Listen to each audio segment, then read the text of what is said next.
ममता कुलकर्णी जैसी महिलाओं ने मतलब पूरा धर्म का मजाक बना के रख दिया है और कहते हैं कि एक बार चारा घोटाला वालों ने भी इसको बुला के इसका नृत्य का प्रोग्राम रखा था पटना में। 70 चूहे खाकर बिल्ली चली हज को, है ना, कि मादक द्रव्यों की तस्करी करता है हस्बैंड है, यहाँ ये महामंडलेश्वर बनी हुई है। तो अब क्या करेंगे ये सर ममता कुलकर्णी अब तो जहाँ थी वहाँ लौट गई, अब फिर जाएगी अपने सजना है उनके पास जाएगी, जेल में खाना देके जो करे। अब कंगना रनौत भी बॉलीवुड की अभिनेत्री है, टुटपुजिया ही सही अभिनेत्री है, वो कुछ से कुछ बोलती है कि 1947 में झूठी आज़ादी मिली देश को। बताइए, सारे शहीदों का अपमान करती है खुलेआम, किसानों को गालियां देती थी जिस वजह से थप्पड़ भी पड़ा चंडीगढ़ हवाई अड्डे पर, और उसको मोदी जी ने संसद में पहुंचा दिया, मंडी से भाजपा का टिकट दे दिया। तो इन लोग का तो एजेंडा रहता है ना, ये लोग कदम कदम करके बढ़ती है। पहले महामंडलेश्वर बनती, फिर धार्मिक आयोजनों में जाती ममता कुलकर्णी, फिर परसों मुसलमानों के खिलाफ कुछ गालियां देने लगती, फिर कहती संविधान को हटा के मनुस्मृति लाओ, फिर पांचवा रोज कुछ करती, फिर एक दिन पता चलता कि महाराष्ट्र के उस सीट से इनको भाजपा का टिकट मिल गया है, मोदी जी प्रचार में जा रहे हैं। कुंभ मेला तो सैकड़ों सालों से होता है, कोई आज की चीज़ है नहीं, लेकिन पिछले कुछ सालों में इसको एक पॉलिटिकल सर्कस बना दिया गया है, एक व्यवसायिक सर्कस बना दिया गया है। एक से एक नौटंकीबाज लोग आ रहे हैं, कोई आईटी बाबा घूम रहे हैं, कोई बीटेक बाबा, कोई एमटेक बाबा, कोई ममता कुलकर्णी। साधुओं में भी 90% या उससे भी ज़्यादा साधु जो है नशेड़ी हैं, गंजेड़ी हैं। कई तो उसमें भगोड़े अपराधी होते हैं जो अपने राज्य से भागे होते हैं, पुलिस उनको खोज रही होती है, अपना नाम बदल के दाढ़ी बढ़ा के वहाँ पर नागा साधु बने हुए हर हर बम बम कर रहे हैं। ममता कुलकर्णी को उनके पद से अब हटा दिया गया है। अखाड़ा परिषद पे भी कार्रवाई की गई है। इन सब मुद्दों पे बातचीत करने के लिए हमारे साथ पूर्व आईपीएस अमिताभ दास जी है। सर, बहुत चर्चा में बनी हुई थी ममता कुलकर्णी, लेकिन अब उनके पद से उनको हटा दिया गया है। देखिए, मतलब इन महिलाओं ने, ममता कुलकर्णी जैसी महिलाओं ने मतलब पूरा धर्म का मजाक बना के रख दिया है। और दर्शकों को पूरा मामला मालूम होगा, आजकल प्रयागराज में, इलाहाबाद जिसको पहले कहते थे, आजकल महाकुंभ चल रहा है। और महाकुंभ में ये ममता कुलकर्णी पहुंच गई थी, जो बॉलीवुड की मतलब छोटी मोटी अभिनेत्री हुआ करती थी। और कहते हैं कि एक बार चारा घोटाला वालों ने भी इसको बुला के इसका नृत्य का प्रोग्राम रखा था मतलब पटना में।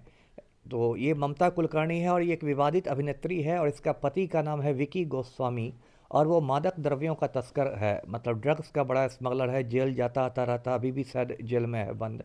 एक अफ्रीकी देश है केन्या, वहाँ मोम्बासा में उसका बहुत मादक द्रव्यों का व्यापार होता है, अंतर्राष्ट्रीय तस्कर है।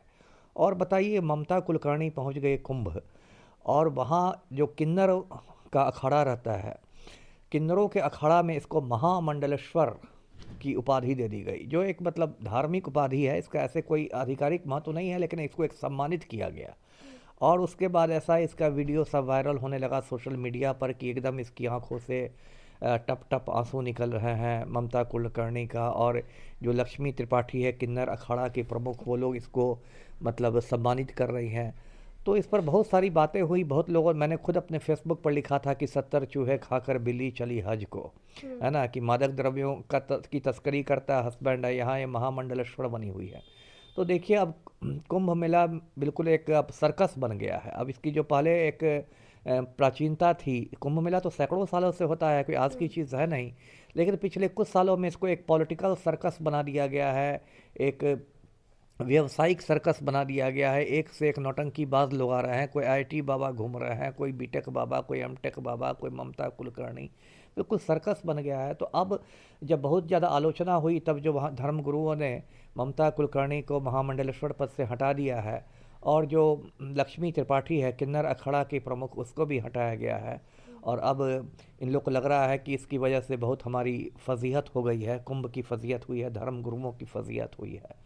तो ये सब हुआ। इसके पहले भी देखिए घटना आई थी, एक कोई अखाड़ा है, उस अखाड़ा ने एक 13 साल की लड़की को ले लिया था दान में। बताइए, लड़की को अब दान में लीजिएगा, ये तो मतलब हद हो गई भाई, हद कर दिया आपने। और 13 साल की लड़की को, बताइए उस लड़की का कितना शोषण होता। अब बाद में जब बहुत हंगामा हुआ तब लड़की को माता पिता को लौटाना पड़ा।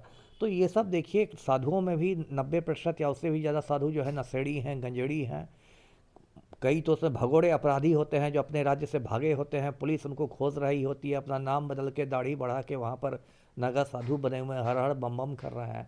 तो अब ये सब पूरा हो गया है। चलिए, ममता कुलकर्णी को हटाया गया, भविष्य में इन सब को नहीं बनाया जाएगा, ये हम लोग उम्मीद करते हैं। ममता कुलकर्णी बहुत सालों से जो है सर बॉलीवुड से गायब भी थी।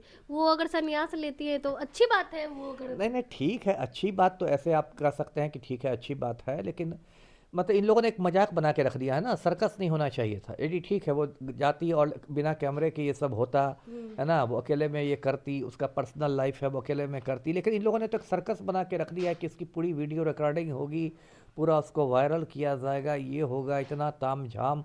और कल से वो महामंडलेश्वर बन के घूमती और फिर वो कुछ धार्मिक बयान देती या सांप्रदायिक बयान देती, कुछ मुसलमानों के खिलाफ बयान दे देती, फिर परसों उसको भाजपा का टिकट मिल जाता, फिर चौथे रोज संसद में पहुंच जाती। इन लोग का तो लंबा चौड़ा प्लान होता है ना। कंगना रनौत को आप देखिए, कंगना रनौत भी बॉलीवुड की अभिनेत्री है, टुटपुजिया ही सही अभिनेत्री है। वो कुछ से कुछ बोलती है कि 1947 में झूठी आज़ादी मिली देश को, 2014 में असली आज़ादी मिली। बताइए, सारे शहीदों का अपमान करती है खुलेआम। कुछ से कुछ बोलती है, किसानों को गालियाँ देती थी, जिस वजह से थप्पड़ भी पड़ा चंडीगढ़ हवाई अड्डे पर, और उसको मोदी जी ने संसद में पहुंचा दिया, मंडी से भाजपा का टिकट दे दिया। तो इन लोग का तो एजेंडा रहता है ना, ये लोग कदम कदम करके बढ़ती है। पहले महामंडलेश्वर बनती, फिर धार्मिक आयोजनों में जाती ममता कुलकर्णी, फिर परसों मुसलमानों के खिलाफ कुछ गालियाँ देने लगती, फिर कहती संविधान को हटा के मनुस्मृति लाओ, फिर पांचवा रोज कुछ करती, फिर एक दिन पता चलता कि महाराष्ट्र के उस सीट से इनको भाजपा का टिकट मिल गया है, मोदी जी प्रचार में जा रहे हैं, फिर पता चला कि संसद में आ गई। इन लोगों ने देश को मजाक बना के रख दिया है। मतलब ये फ्यूचर प्लानिंग था ममता कुलकर्णी का। मतलब मेरी जो समझ है, मैं गेस कर रहा हूँ, मुझे उससे थोड़े पता है अपना फ्यूचर प्लानिंग, लेकिन मैं गेस कर रहा हूँ जिस तरह से समाज में हमारा हो रहा है, जिस तरह से लोग प्लानिंग बना बना के आगे बढ़ रहे हैं। अभी आपको कंगना रनौत का उदाहरण आपके सामने है, किस तरह वो जहर की उल्टी करती रही और किस तरह संसद में बैठ रही है, उसके आधार पर मैंने ये गेस किया है। तो जी, अब क्या करेंगे ये सर ममता कुलकर्णी? अब तो क्या उनको तो हटा दिया है। पुनर्मूषिको भव मतलब अब फिर कहते हैं ना संस्कृत से, फिर चूहा बन गए अच्छा। है ना। तो अब तो जहाँ थी वहाँ लौट गई, अब फिर जाएगी अपने जो भी उनके सजना है उनके पास जाएगी, जेल में खाना देके जो करे अब। चलिए, बहुत बहुत धन्यवाद सर। हमारे साथ पूर्व आईपीएस अमिताभ दास जी थे। ममता कुलकर्णी को लेकर हमने इनसे बातचीत की। बाकी आप क्या कुछ सोचते पूरे मामले को लेकर, अपनी राय कमेंट बॉक्स में जरूर दें। धन्यवाद।